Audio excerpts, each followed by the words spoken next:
पक्ष फुटल्यानंतर शरद पवार पहिल्याच मोठ्या निवडणुकीला सामोरे जात आहेत आणि पहिली यादी जाहीर केली असली तरी उर्वरित मतदारसंघात कशी दमछाक होते ते महाराष्ट्रातल्या 4 मतदारसंघातलं चित्र सांगतंय। कारण माढ्यात जातीय समीकरण जुळवण्यासाठी निघालेल्या पवारांना महादेव जानकरांनी खो दिला आणि अजितदादांच्या कोट्यातली परभणीची जागा पदरात पाडून घेतली।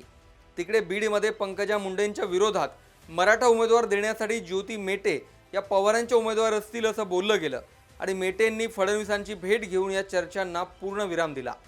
एकीकडे महाविकास आघाडीत जागावाटपाचा तिढा कायम आहे, तर दुसरीकडे राष्ट्रवादीला काही मतदारसंघात उमेदवार निवडताना पवारांना कशी कसरत करावी लागते, याशिवाय पवार हे उमेदवार निवडताना कशी समीकरणं जुळवतात त्याचाच मतदारसंघातला ग्राउंड रिपोर्ट पाहू। व्हिडिओला सुरुवात करण्यापूर्वी महत्त्वाची आठवण, मटाचं यूट्यूब चॅनल तुम्ही अजून सबस्क्राईब केलं नसेल तर ते जरूर करा। ठाकरेंनी 17, पवारांनी 5 आणि काँग्रेसने 11 उमेदवार जाहीर केलेत। ज्या माढ्यातून शरद पवारांनी लोकसभा लढवली त्याच माढ्यात पवार तुल्यबळ उमेदवाराच्या शोधात आहेत। महाविकास आघाडीच्या जागा वाटपात माढा मतदारसंघ पवार गटाच्या वाट्याला आहे। आज घडीला माढ्यात भाजपचं वर्चस्व आहे। शरद पवारांच्या साथीला एकही आमदार नाही।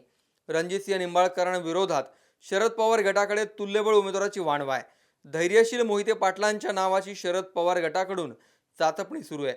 उमेदवारीसाठी धैर्यशील मोहिते शरद पवार गटात प्रवेश करण्याची शक्यता आहे।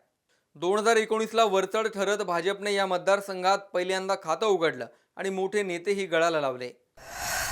2019च्या सातारा लोकसभा पोटनिवडणुकीत शरद पवारांनी श्रीनिवास पाटलांना निवडून आणून वारं फिरवलं आणि उदयनराजेंना पाडलं, पण यावेळी त्याच मतदारसंघात उमेदवार शोधताना पवारांची दमछाक होते।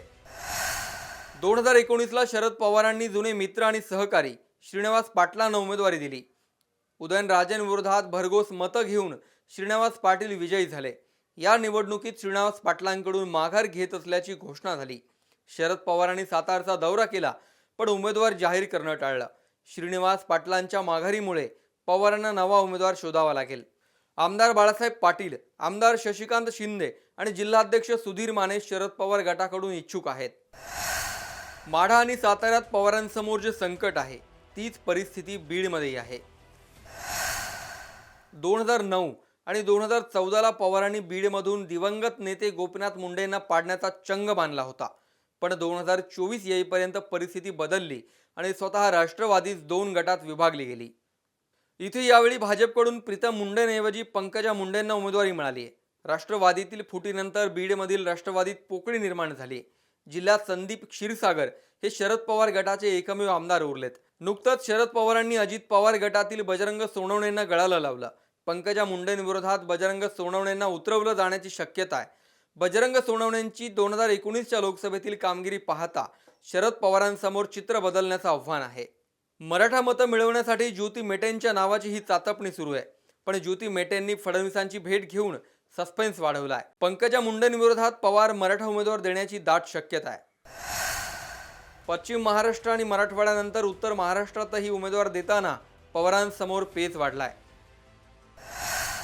2019ला रावेर मतदारसंघातून काँग्रेसने निवडणूक लढवली, मात्र एकनाथ खडसेंच्या प्रवेशामुळे रावेरमध्ये शरद पवारांची ताकद वाढली।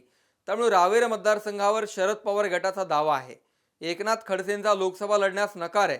परिणामी रक्षा खडसेंविरोधात शरद पवार गट तुल्यबळ उमेदवाराच्या शोधात आहे। खडसेंच्या कन्या रोहिणी खडसे लोकसभेसाठी इच्छुक आहेत, पण अजूनही यावर निर्णय बाकी आहे। माढा, सातारा, बीड आणि रावेर या मतदारसंघांचा आढावा घेतला तर पवारांची भिस्त आता सामान्य माणूस आणि संघटनेतल्या कार्यकर्त्यांवर आहे। काही लोकसभा मतदारसंघांमध्ये एकही आमदार साथीला नसताना शरद पवारांना महायुतीविरोधात मोर्चेबांधणी करावी लागते। शरद पवारांनी पहिली यादी जाहीर केली खरी, मात्र ढासळलेला पक्ष सावरून तुल्यबळ उमेदवार देताना शरद पवारांना तारेवरची कसरत करावी लागते। यावरच्या 4ही मतदारसंघात पवारांकडे कोणता तुल्यबळ चेहरा आहे याबाबत तुम्हाला काय वाटतं ते कमेंटमध्ये जरूर कळवा। हा व्हिडिओ तुम्ही फेसबुकवर पाहत असाल तर महाराष्ट्र टाइम्सचं फेसबुक पेज लाईक करा आणि यूट्यूबवर पाहत असाल तर महाराष्ट्र टाइम्सचं यूट्यूब चॅनल सबस्क्राईब करायला विसरू नका।